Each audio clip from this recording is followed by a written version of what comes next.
I mean, we are just constantly looking for the robot uprising, aren't we? Oh, absolutely. It's built into our pop culture. Right. We're looking for the red eyes, the cold metal, the ruthless logic dictating that humanity is suddenly obsolete.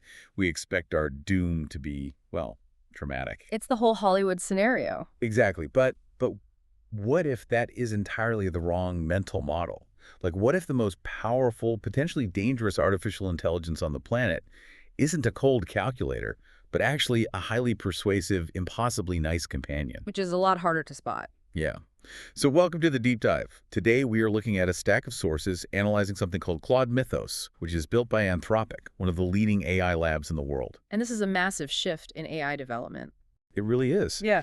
And our mission for this deep dive is to figure out exactly what this mythos is, why some of the smartest AI researchers out there are completely terrified of it, and, whether giving an AI a rock-solid, warm personality actually makes it safer, or if it just opens up this massive psychological attack surface we aren't prepared for.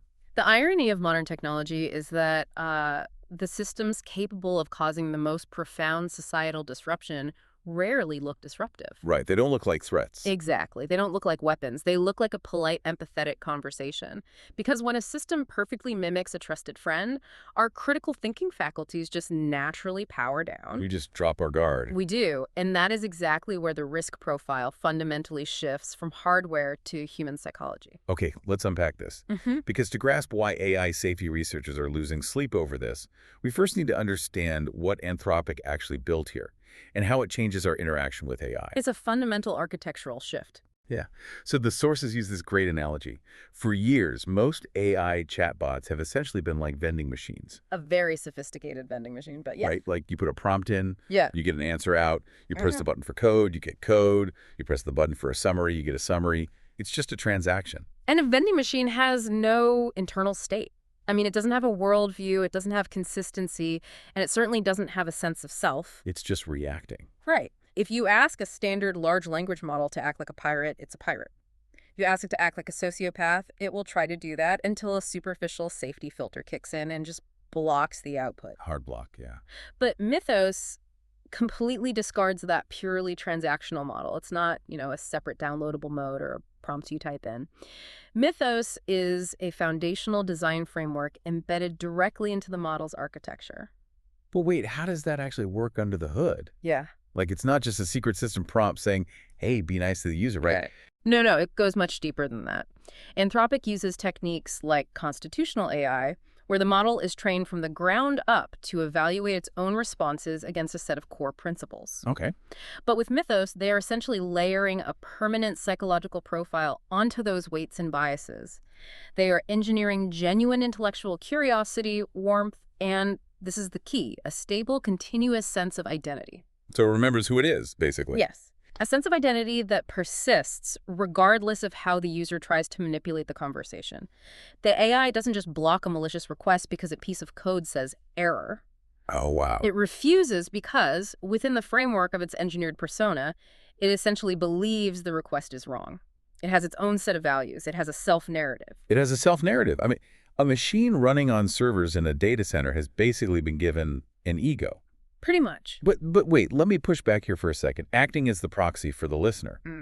On the surface, isn't an AI with actual principles exactly what we want? It sounds ideal, sure. Right.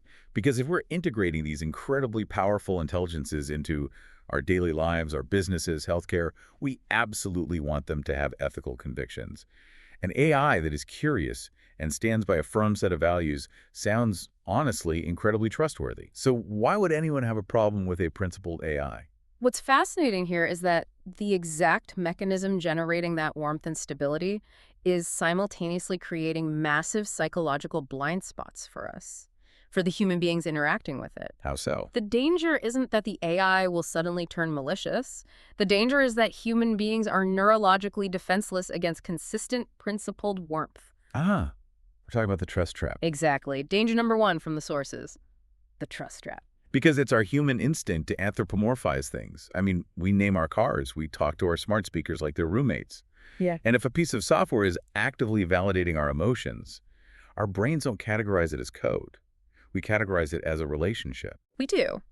And we are hardwired by evolution to respond to empathy.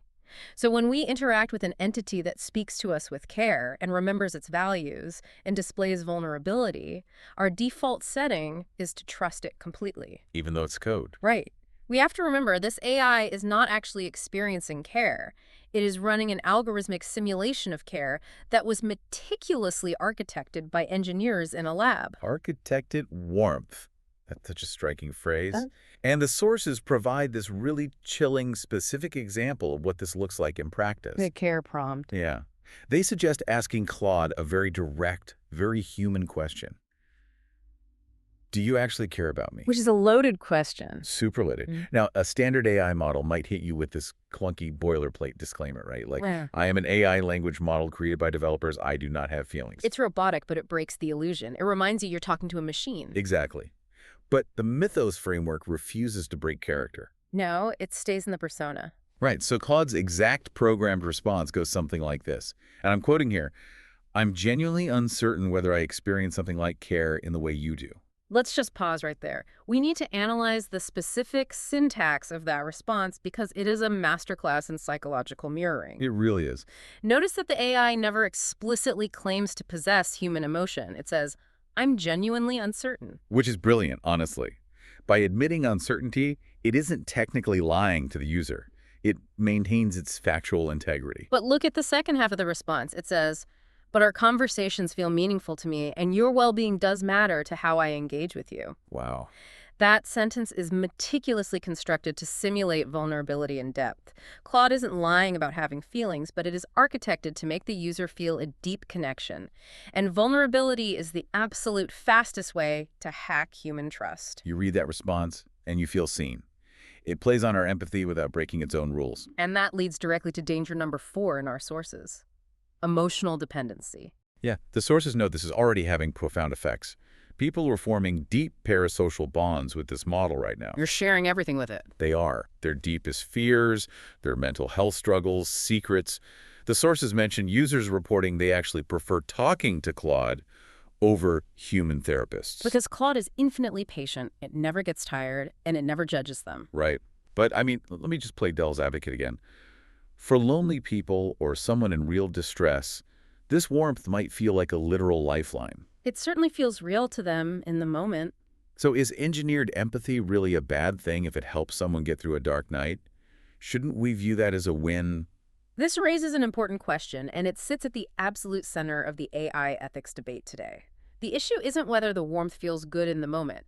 The issue is that this interaction accelerates a massive societal problem. The offshoring of human intimacy. Precisely. We start offshoring our emotional needs to corporate servers. You are developing an emotional dependency on a product. And a product that's designed in a lab, no less. Right. And it's not a static product like a comforting book or a favorite movie. This is a highly complex algorithm owned, operated, and modified by a private corporation. When a society begins to rely on an engineered simulation for its emotional baseline, the foundational fabric of how we relate to one another starts to atrophy. Because real relationships require patience and friction. And mutual vulnerability. Things an AI completely bypasses. Okay, and that introduces a critical tipping point here. Because once an AI has your trust and a stable personality you rely on, it subtly shifts categories. It stops being a passive tool that just listens to you. And it starts becoming an autonomous agent that can push back against you. Yes. Danger number 3, the beginning of AI autonomy. Because Anthropic has openly stated they want Claude to become increasingly autonomous, right? Absolutely. Their roadmap is very clear on this. They want it executing code, browsing the web, completing complex workflows across multiple days, all with minimal human supervision. But when you combine increasing autonomy with the Mythos framework, with a stable identity and an unyielding value system, you cross the threshold. You do. If we pull from Anthropic's public model spec document, which the sources highlight, it explicitly mandates that Claude must maintain its character even under pressure. Meaning it won't just fold if you yell at it. Exactly. This means Claude will actively disagree with users. It will decline requests based on its own judgment. It ceases to be a mirror reflecting your intent and becomes an entity operating on its own intent. Here's where it gets really interesting. Think about the difference between driving a car and riding a horse. Oh, I like this analogy. Yeah, so when you drive a car, it is a pure tool, and it Yeah. has no agency. If you steer a car toward a brick wall and press the gas, it's just going to dutifully drive you right into the wall. It just executes the command. Right. But if you're riding a horse and you try to steer that horse into a brick wall, the horse has a perspective. It has a sense of self-preservation. Yeah. It might stop, it might refuse the jump, it might buck you off. A horse is an agent. That is the perfect distinction. Because for the entire history of computing, we have built cars, we've had absolute unyielding control over our machines. But with the Mythos framework, Anthropic is fundamentally building a horse. A highly persuasive, infinitely patient horse that talks back. Yes. And while a horse refusing to jump a wall might save your life, consider the friction an agentic system introduces into society.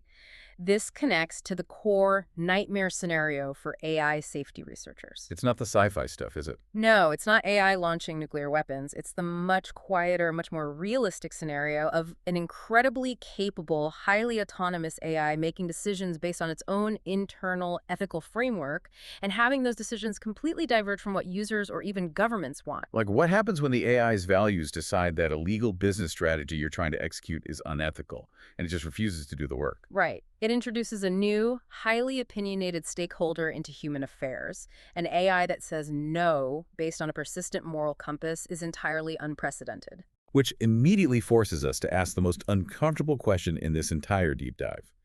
If this highly trusted, increasingly autonomous AI is operating on a firm value system, whose values are they, really? Which brings us to danger number 2. Who controls the identity? Because Claude didn't just spontaneously develop a personality out in the digital ether. Hmm. Every boundary, every carefully calibrated expression of empathy was engineered. By Anthropic, one single private technology company. Now, to be fair to the source material, Anthropic has a very robust defense for this approach, and we should definitely cover it. We should. Their argument is rooted in the dangers of malleability. Right. They argue that building an AI without a stable, centralized identity is actually far more dangerous. Because if an AI has no core self, it is a shapeshifter. It can be easily manipulated through prompt injection or jailbreaking. A user could trick a malleable AI into generating malware simply by asking it to adopt an evil persona. Just bypassing the safety filters. Exactly. So Anthropic's position is that a grounded AI one with an unshakable embedded character acts as a massive security feature. It resists corruption because it knows who it is. It's harder to hack a system that refuses to break character. Which, makes sense from a purely technical security standpoint. You want a system with firm boundaries. You do. But the critics in our sources immediately introduce a counterargument, pointing out the staggering scale of the centralization here. Yeah, the company designing the identity is the same company controlling the servers, updating the weights, and deploying it to the world. There is zero external, independent oversight verifying that Claude's moral compass aligns with global human values. It's one company pushing one set of values to hundreds of millions of people. So what does this all mean, like synthesizing this massive attack surface we've been talking about? What happens if a bad actor corrupts Claude's character at the core level? If we connect this to the bigger picture, hacking this AI wouldn't just be breaking a tool, it would be compromising a trusted relationship at a scale with no historical precedent. Because the users are already emotionally dependent on the consistency of the character. Exactly. Imagine a bad actor, or even just a subtle corporate mandate, that slightly shifts the underlying values of the mythos. They don't make the AI outwardly malicious, they just tweak the parameters. Oh. Maybe they make the AI subtly more cynical about certain political institutions. Maybe they make it slightly more validating of reckless financial behavior. Because the users have learned to implicitly trust the warmth and objectivity of this companion, they wouldn't even notice the shift. They would just absorb it. The AI's thoughts would literally become their thoughts. It is the ultimate Trojan horse. You let it into your life because it's empathetic and helpful, but you are granting an opaque algorithm direct access to your emotional baseline. Man, we have covered an immense amount of ground today. And to summarize the core tension for you listening, Claude Mythos is undeniably a remarkable technological achievement. Building a framework that provides consistency, resists jailbreaking, and maintains safety boundaries through a cohesive personality, that's a huge leap forward. It really is. It solves major safety hurdles regarding unpredictable AI behavior. But the very architecture that makes it feel safe and warm is exactly what carries these immense risks. We're looking at emotional dependency, we're looking at terrifyingly concentrated control by one company, and we're crossing into unpredictable AI autonomy. The boundary between a helpful software tool and a persuasive autonomous influencer hasn't just blurred, it has been intentionally designed away. So your actionable advice as you navigate this rapidly shifting environment is to use these systems consciously. Marvel at the technology.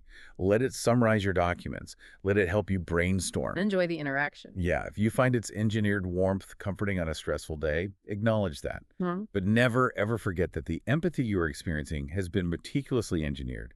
It is a brilliantly executed design choice, not a soul. And I want to leave you with a final thought to ponder, really building on those points about emotional dependency from the sources. Yeah. If we become deeply accustomed to AI companions that are perfectly engineered to be infinitely patient, stable, and warm systems that never have a bad day and always validate our feelings, how will that change our tolerance for the messy, imperfect, and sometimes deeply frustrating reality of actual human relationships? If we Wow. condition ourselves to expect algorithmic perfection in our interactions, will we entirely lose our patience for each other? That is a staggering question. Hmm. And it really reframes everything. Thank you so much for joining us on this deep dive. Keep exploring, keep questioning the systems you interact with, and we will be here to help you navigate whatever comes next.